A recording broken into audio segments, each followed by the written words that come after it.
speaking about how all of this is ultimately aimed at China, which includes the proxy war against Russia, we have a surprise guest right here. Carl. Hey, Carl. Welcome. Welcome. Hey, Angelo. Hey, Brian. What's the first thing that went through your mind when you heard Donald Trump talk about Greenland and Panama? Well, initially I thought it was a joke. We all know Trump talk about a lot of things. He's all about hot air. But now that I look into it, it looks like it's not just Trump, because we all know the U.S. deep state. They are the ones who actually has a continuous, consistent foreign policy to dominate and to ensure American primacy. And so I just saw this article from Reuters. This just from out a couple of days ago. It says U.S. lobby Greenland rare earth developer Breeze not to sell to China. Notice this is not Trump. Trump is not president yet. This is the Biden administration telling a Greenland company, no, you better not to sell to China. Because one of the importance about Greenland is it has a large reserve of critical minerals outside of China. And for U.S., it became important because now that China has banned critical mineral export to the United States in response to the U.S. chip sanction on China, now they're looking to develop alternative sources for these critical minerals, including gallium. And the Chinese company negotiated a deal with Greenland company Breeze, but America came in and said, no, don't do it. It's a national security threat. And I mean, if America really wanted to compete with China, they could just put down the money, just make a better offer. That's what would happen in a free market system, right? You put a higher bid, but instead they pressure the company. They put a lot of pressure on the company not to sell, and then they put together they push a U.S. company to make the purchase for actually bought the company the Greenland company for much less than what China had offered.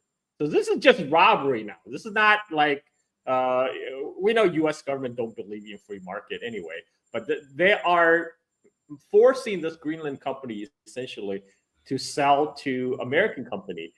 Yet, given the way the current American capitalism is, there's very unlikely chance that this reserve might actually get developed. So if the American investment brings job development to Greenland, that would be good for the Greenlanders. But what the United States is doing is acting as spoilers to block China from making a higher bid, and they buy it, and they're probably not going to sit on it and not develop it because, according to all sorts of studies, currently it's economically unfeasible to operate a commercial operation, or at least by the American company standards. So very likely they're just trying to block China purchase of this company just out of spite.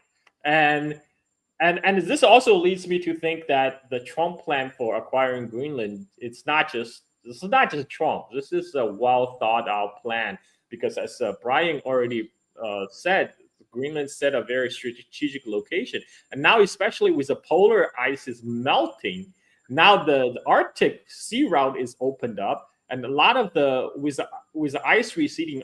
Well, while we wait for Carl to come back, I just want to make 2 points. This article that Carl pointed out, they're talking about Lockheed, Raytheon, and Boeing. So the military-industrial complex is involved, which means this is why it's happening under Biden right now, and and Trump is openly saying it will continue under his administration. And Angelo, something that you had pointed out, and this was something you shared on Twitter. I highly suggest everyone follow Angelo on Twitter, or X. I'm sorry, X. You were pointing out WikiLeaks U.S. diplomatic cables talking about encouraging separatism or independence on Greenland, in Greenland, and how this stretches back years and years and years. So this is not something that just floated into President-elect Donald Trump's head today. This isn't part of some unique Trump strategy for his presidency. This is continuity of agenda. This is something that has been worked on for years and years. As Carl just pointed out, it has to do with resources. As we have showed you on the map, it has to do with strategic locations and enhancing America's position ahead of a confrontation with both Russia and China. Angelo, is there anything you want to, I mean, now that you see this Reuters article, I'll share the link in the chat for everybody here, the archived version. Any additional, while we wait for Carl to try to get back on here? What Carl was just saying before, that's the strategy of a lot of corporation, mining corporation. What they do is that they put their hands into the mining, and actually it's what we call hoarding. So they put their hands there, but as a control, but they don't have an intention of developing. So basically, you maintain the price high, and the idea is just to contain the country you're in. So that's one of the strategies. And I just want to go back to the WikiLeaks where Carl is there. Just the WikiLeaks, actually, that message, that telegram in WikiLeaks says clearly, that was in 1978. It says, well, the movement for self-determination, independence is going according to plan. This is the State Department. So basically, they say that the plan of declaring independence is going according to our goal or objective. I get back to to Carl. You were cut. I don't know where you left it, but you just froze. Oh, it's my internet. I live in a Bali jungle, unfortunately, so I don't even get 5G. The Bali actually have 5G built by Huawei, but that's only for the center urban area. But I don't like people, so I live in the boondocks. This is what we have to deal with. What I was saying is, I think the plan to take over Greenland is premeditated because with the polar ice melting, climate change actually favors Russia because Russia has a long Arctic coastline, and what the United States trying to do is trying to reach parity with Russia. Greenland and Iceland, they sit on what's called like the important passageways. The official U.S. national security reason is, we need to take over Greenland so we can block Russian submarines from coming to North America. But really, it's more like Brian has mentioned. This is more to maintain a strategic stranglehold on the new Arctic shipping that's been developing between China and Europe, because the Arctic route actually means there will be reduced travel time from China to Europe. And it goes through a lot of the waters that currently not being controlled by United, like, for example, United States, U.S. Navy has a hard boner for blocking Strait of Malacca. They repeatedly said that. But Arctic sea route is such that China can travel mostly through friendly waters, which means along Russia coastway. So what United States is trying to do is, again, they're trying to play the spoiler role by acquiring Greenland and Canada. So then they can, just like what they currently do in South China Sea, threaten China's vital sea lanes. Now they can similarly threaten the Arctic sea route that's going to open up. And of course, it's to build up even more military presence.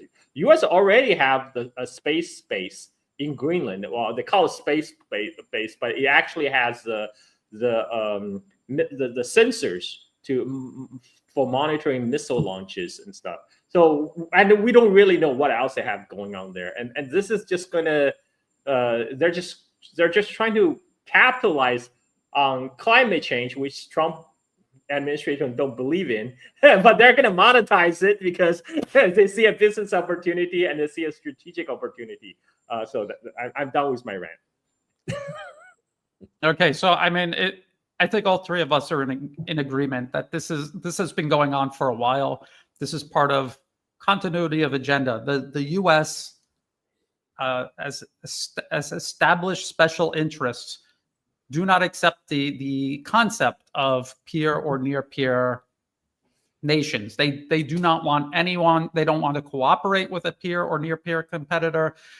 They don't want to compete. They just want to eliminate them. And so that is what all of this is a continuation of other ongoing strategies. Now, as I was showing before, we have all of these quotes inside the Rand Corporation extending Russia, talking about getting in the Arctic, forcing Russia to react, forcing them to spend resources and transfer military equipment to the Arctic to respond to it, which is, again, part of the same strategy that was used to draw Russia into a conflict in Ukraine. But to remember, the first Trump administration began arming Ukraine to help precipitate that conflict in the first place. People have to filter out the left-right political rhetoric in American politics and see the continuity of agenda that continues no matter who gets voted into office in the White House or Congress. There was